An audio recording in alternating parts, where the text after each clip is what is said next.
A greve na Universidade Federal de Santa Catarina. Movimento dos professores chega a 1 mês de duração sem perspectiva de encerramento.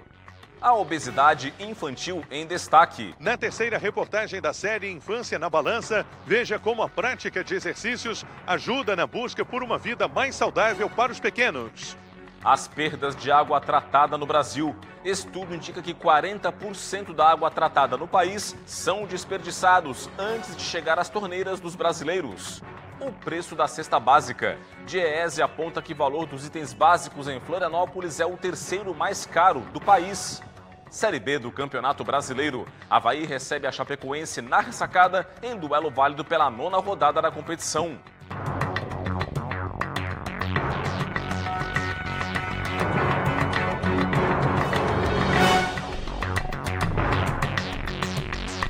Olá, uma boa noite para você. A gente começa o Band Cidade desta sexta-feira com uma greve na Universidade Federal de Santa Catarina. A paralisação dos professores completou 1 mês. Ronaldo Penido. A greve dos professores da UFSC completou 1 mês nesta sexta-feira e, por enquanto, segue por tempo indeterminado. A paralisação continua mesmo após a assinatura de um acordo com o governo mediado pelo Sindicato Nacional. De um lado, a APUFSC sindical afirma que a paralisação acabou. De outros, grevistas reivindicam a continuidade. O impasse se deve a uma votação realizada durante a Assembleia, que contou apenas com 330 docentes, que fazem parte do comando local da greve e não toda a categoria. A greve dos professores exige aumento de 7% nos salários em 2024, 9% em 2025 e 5,16% em 2026. O Ministério da Gestão e da Inovação em Serviços Públicos alega não ter orçamento para reajuste salarial este ano. A greve nacional dos professores de universidades e institutos federais teve início no dia 15 de abril em todo o país. De acordo com o Sindicato Nacional da categoria, professores de 62 instituições seguem mobilizados. Na próxima segunda-feira, o presidente Luiz Inácio Lula da Silva agendou uma reunião em Brasília com geitores das instituições para explicar sobre as restrições no orçamento e a falta de recursos para conceder o reajuste salarial reivindicado pelo movimento grevista. A reunião está agendada para a próxima segunda-feira em Brasília. Ronaldo Penido, para o Band Cidade. A polícia vai investigar as circunstâncias da morte do prefeito de Iporã do Oeste, Adélio Marques, do PSD. Ele foi encontrado morto na tarde desta quinta-feira, vítima de uma parada cardiorrespiratória. Adélio, de 68 anos, estava na casa dele, na localidade de Linhas Letras, interior da cidade. O prefeito foi encontrado sem sinais vitais, foi levado ao hospital, mas não houve sucesso na reanimação. Adélio foi eleito prefeito de Iporã do Oeste em 2020 e era candidato à reeleição. O PSD, partido de Adélio, emitiu nota de pesar pela morte. A polícia abriu inquérito com prazo de 30 dias para a conclusão das investigações. E as polícias civil e federal apreenderam 20 quilos de maconha na manhã desta sexta-feira no Aeroporto Internacional Hercílio Luz, aqui na capital. A ação foi realizada em conjunto pela Delegacia de Proteção ao Turista da Polícia Civil e pelo Núcleo de Polícia Aeroportuária da Polícia Federal. A droga estava em uma bagagem inspecionada, na qual os agentes encontraram uma série de pacotes. Após a abertura da mala, os agentes descobriram que se tratava de maconha. O proprietário ou proprietária da bagagem não se apresentou para o embarque. Até o momento, ninguém foi preso. E 2 mandados de busca e apreensão foram cumpridos em Forquilinha, no sul do estado, contra um servidor municipal acusado de concussão. O que é isso? É o crime de exigir vantagem financeira indevida. De acordo com as investigações, o servidor teria exigido cerca de R$7 mil, supostamente o tratamento de uma pessoa doente, para agilizar pagamentos pendentes de um fornecedor que tinha com um município da região sul do estado. Em nota, a Prefeitura de Forquilinha confirmou o cumprimento do mandado de busca. Informou também que está à disposição para colaborar com as investigações e o compromisso com a transparência. A seguir no Band Cidade, o comentário de Cláudio Prisco Paraíso. Tem também a previsão do tempo para o fim de semana. E veja ainda. Na terceira e última reportagem da série especial sobre obesidade infantil, veja como o apoio dos pais é decisivo para uma vida mais saudável por parte dos pequenos. Até já!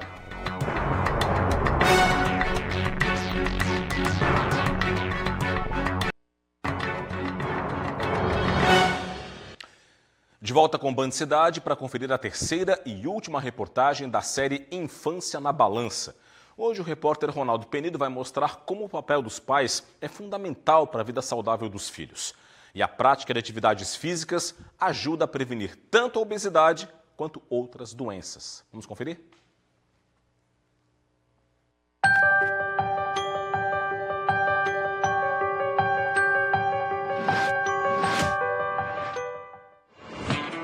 Aos 7 anos, Matheus não pensa em outra coisa, só quer jogar futebol. Uma alegria que sobe pelo meu corpo e sai pela bola. A paixão pelo esporte é tão grande que o primeiro brinquedo dele foi uma bola. Ele e os 2 irmãos frequentam uma escolinha de futebol em Florianópolis. Os pais incentivam a prática de esportes, o que traz benefícios para a saúde dos pequenos. Com 3 anos de idade ele entrou na natação e aí veio a pandemia, né? A gente tirou ele da natação, ele ficou um pouquinho ansioso e a gente acabou antecipando a ida dele para o futebol. A prática de atividades físicas ajuda no controle do peso, na prevenção de doenças cardiovasculares e de problemas emocionais como a ansiedade e a depressão.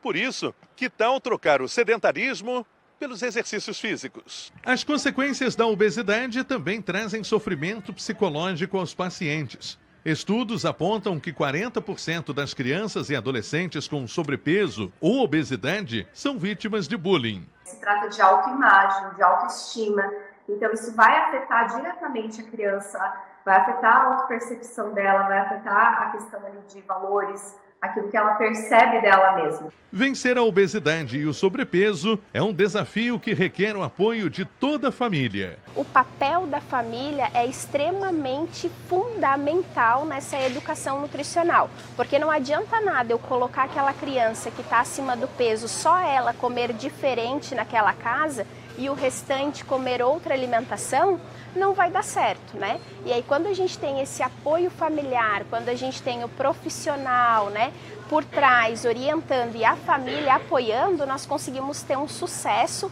muito grande. A prática de esportes coletivos, como o futebol, também tem um papel importante na socialização das crianças. Como a gente fala, o futebol ele acelera muito o metabolismo das crianças. Então isso é muito importante na questão da obesidade, coordenação motora, coisas da vida, isso é muito importante. O pequeno Matheus tem uma alimentação regrada. Ele já sabe o que precisa fazer para se tornar um grande jogador de futebol. Maçã, banana, macarrão, depois do treino, várias coisas. Ele mesmo faz o controle da alimentação dele, não toma refrigerantes, come muitas saladas, carnes, em função do futebol, né? E também o que o esporte pode proporcionar, né? Que é saber lidar com as frustrações. Nem sempre você vai ganhar e o esporte acaba ensinando bastante isso para ele a lidar com essas situações.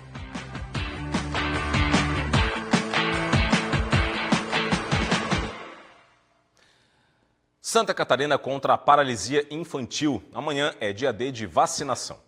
A campanha de vacina contra a poliomielite, popularmente conhecida como paralisia infantil, é para crianças de 1 a 4 anos de idade. Crianças que ainda não completaram 1 ano devem ser vacinadas conforme a situação vacinal do esquema primário, que é constituído de 3 doses da vacina. Aqui em Joinville, 18 unidades básicas de saúde da família estarão abertas neste sábado entre 8 horas da manhã e 4 horas da tarde para as crianças receberem o imunizante conhecido como gotinha.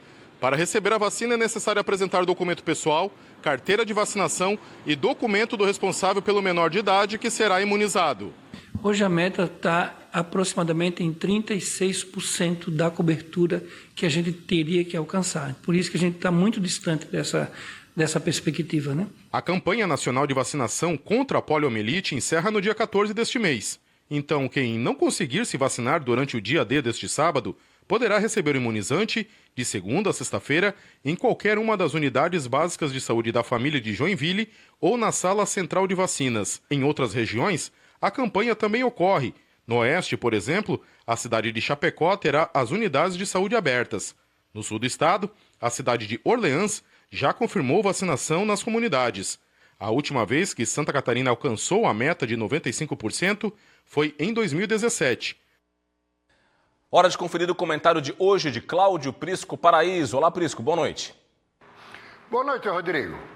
O mundo político aguarda para qualquer momento a filiação do deputado federal Jorge Guetem no Republicanos. E também vai assumir o comando da sigla, tendo como companheiro, na vice, Juca Melo, irmão do governador Jorginho Melo. Agora, a questão do Republicanos merece uma regressão sobre o aspecto político, porque ele vinha sendo pilotado em Santa Catarina pelo ex-governador Carlos Moisés da Silva, que aqui na foto está ao lado do então presidente Júlio Garcia, no iniciozinho de 2019, logo depois da posse de Moisés à frente da administração estadual. Um ilustre desconhecido que ganhou a eleição graças à onda Bolsonaro. E depois se voltou contra o presidente e veio com uma conversa da nova política, como querendo dizer que a política que vigorava à época fosse podre, fosse suja. Isso criou mal-estar. Se distanciou dos próprios correligionários do então PSL. E Júlio Garcia começou a articular e viabilizou 2 pedidos de impeachment contra Carlos Moisés. Só que, na votação do primeiro, Sargento Lima votou a favor do afastamento de Carlos Moisés e subsequente processo de cassação, mas deixou de fora a então vice-governadora Daniela Rainer. Aí a coisa pegou, porque o jogo todo era para dar uma rasteira nos dois e Júlio Garcia, como presidente da Assembleia, assumiu o governo do Estado. Deu problema, foi aí que, logo na sequência, Carlos Moisés, pelas mãos do chefe de gabinete de Júlio Garcia, Heron Jordani, Moisés foi tomar um café com Júlio Garcia e acertaram o baralho. Não, vamos dar colher de chá, Daniela Rainer não vai assumir o governo. Vamos cancelar os pedidos de impeachment, vamos derrubá-los e você continua governador, Carlos Moisés. Só que com Heron Jordani, secretário-chefe da Casa Civil do governo. Aí ficaram numa boa e quem foi escanteada foi Daniela Rainer. Próximo telão. Aí nós temos Heron Jordani, acabou vice de Jean Loureiro, do União Brasil. Ele, Heron, do PSD. Mas como não estava com Moisés, o problema é que Moisés não aceitou Heron Jordani de vice na sua chapa e foi buscar o ex-prefeito de Joinville, do MDB, Udo Deller.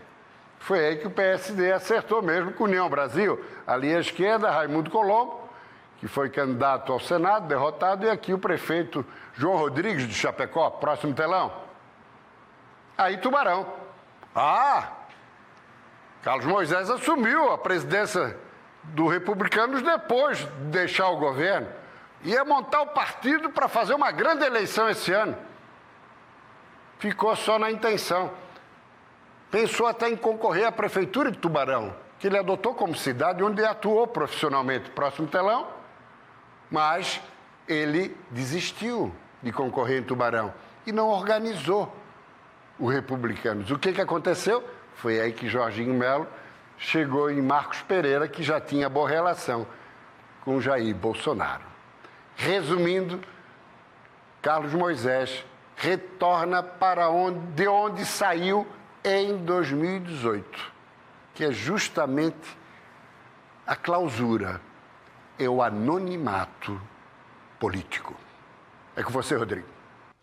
Obrigado, Prisco. Você confere todos os dias o comentário de Cláudio Prisco Paraíso aqui no Band Cidade e também no portal TVBV Online. O Instituto Trata Brasil divulgou um estudo sobre o desperdício de água tratada no país e os dados são alarmantes.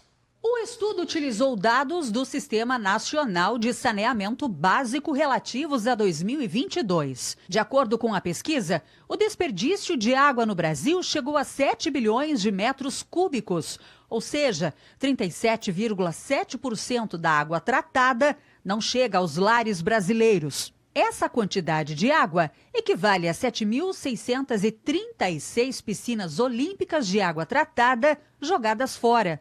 O total desperdiçado poderia abastecer os 18 milhões de brasileiros que vivem em favelas por mais de 3 anos. Santa Catarina está abaixo dessa média. Por aqui, as perdas chegaram a 34,68%. O total poderia abastecer uma cidade do tamanho de Joinville. No estado, a média de perda por ligação de água é de 315,52 litros, a 10ª menor do Brasil.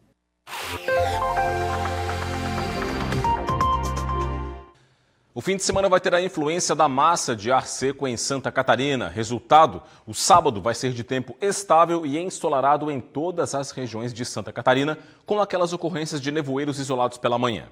As temperaturas vão estar mais baixas no amanhecer e sobem durante o dia. Máximas entre 22 e 26 graus em boa parte do estado. No oeste e no litoral podem até ficar entre 28 e 30. Vamos conferir? Em Florianópolis, mínima de 16, máxima de 22 graus. Em Joinville, variação entre 15 e 25. Em Blumenau, 15 de mínima, 26 graus de máxima. Viramos a página, mais informações para você. Criciúma, mínima de 16, máxima de 26 graus. Em Lages, variação entre 11 e 20. Em Chapecó, mínima de 14, máxima de 25. No domingo, a condição do tempo não deve se alterar, não. A gente vai ver no mapa, predomínio de sol também, com poucas nuvens, e os nevoeiros isolados pela manhã prosseguem. Faz calor para essa época do ano em todo o estado, com máximas que podem variar entre 25 e 30 graus no domingo. Vamos ver? Olha só, na capital catarinense, mínima de 16, máxima de 22 graus. Em Jaraguá do Sul, variação entre 14 e 26, que é a mesma condição para Itajaí. 14 de mínima, 26 de máxima. Viramos a página, acompanhe comigo. Em Tubarão, mínima de 15, máxima de 30 graus. Em São Joaquim, variação entre 10 e 21. E em Videira, no oeste do estado, mínima de 10 e máxima de 26 graus. E por falar nessa espécie de veranico, a repórter Gabriela Mariotto foi conferir se essa subida das temperaturas pode afetar a safra da tainha. Veja na reportagem. Na próxima semana, as temperaturas máximas devem chegar aos 30 graus na maior parte do estado. Ele faz com que a gente fique com o escoamento da atmosfera de uma forma mais zonal. Eles ocorrem normalmente, essa condição de bloqueio no Pacífico, às vezes no Atlântico também. E a gente fica com um escoamento mais zonal. E aí os sistemas meteorológicos, que são os transientes que a gente tem durante o inverno, né, eles não conseguem passar. As altas temperaturas previstas para os próximos dias devem dar um gostinho final de verão antes do início do inverno. Mas elas não devem prejudicar uma das principais atividades de inverno do litoral de Santa Catarina. Esse pesquisador da Universidade Federal de Santa Catarina explica que apenas fenômenos climáticos extremos, como ciclones extratropicais, alteram a temperatura da água. O veranico ele não é capaz, devido à sua proporção de tempo e de força dos ventos, de temperatura ou constância, de mudar essas questões de temperatura de água e das correntes. Eu acredito que nesse veranico, né, se a gente tiver ventos de norte, nordeste, a gente até traga mais cardumes para a nossa costa. A seguir, o prêmio Band Cidades Excelentes e os dados da cesta básica relativos ao mês de maio. E veja também, no esporte, destaque para o confronto entre Avaí e Chapecoense, válido pela 9ª rodada da Série B do Campeonato Brasileiro. É só um instante, eu volto já já.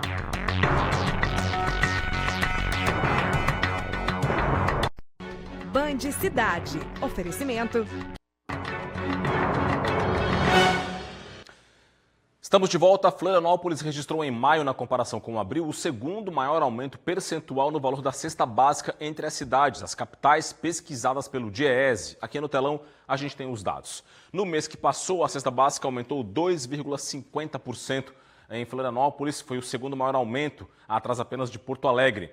No acumulado dos 5 primeiros meses do ano, alta de 5,61%. E nos últimos 12 meses, até maio, a cesta básica aumentou aqui na capital 4,69%. Com isso, o valor que era de R$ 781 R$801,53, aumentou para R$ 801,03, segue o terceiro maior do país, atrás de São Paulo e Porto Alegre e na frente do Rio de Janeiro. O salário mínimo ideal para manter uma família de 4 pessoas com alimentação, lazer, educação, 4 pessoas, deveria ser de R$ 6.946,37, acima do verificado em abril e equivalente a 4,92 vezes o mínimo atual de R$ 1.412. A gente fala agora do Prêmio Band Cidades Excelentes, promoção do Grupo Bandeirantes e do Instituto Áquila.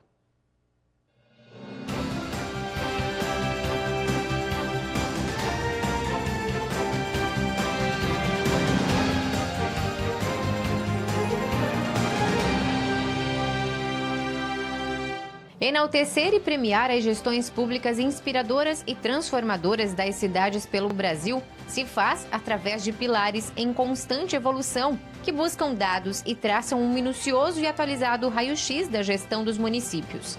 O reconhecimento dos prefeitos e suas administrações inspiram e criam um grande círculo virtuoso em busca de excelência.